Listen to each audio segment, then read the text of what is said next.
தென்காசி மாவட்ட குற்றால அருவிகளில் வெள்ளப்பெருக்கு நீடிப்பதால் அருவிகளில் குளிக்க சுற்றுலா பயணிகள் 4வது நாளாக தடை விதிக்கப்பட்டிருக்கிறது. காட்சிகளை பார்க்கலாம்.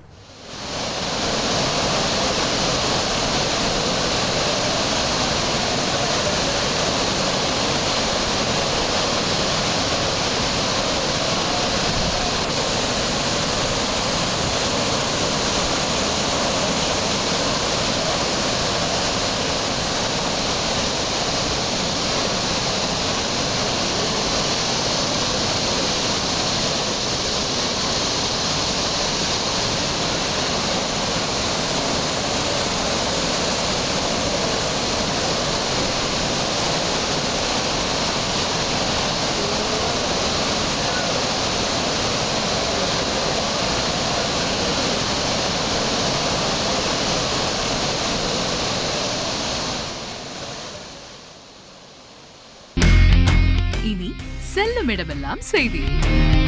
தந்தை டிவியின் வாட்ஸ்அப் சேனலை ஃபாலோ பண்ணினா செல்ல இருக்கும் இடமெல்லாம் செய்தி. இதோ QR கோட் இப்பவே ஸ்கேன் பண்ணுங்க, ஃபாலோ பண்ணுங்க.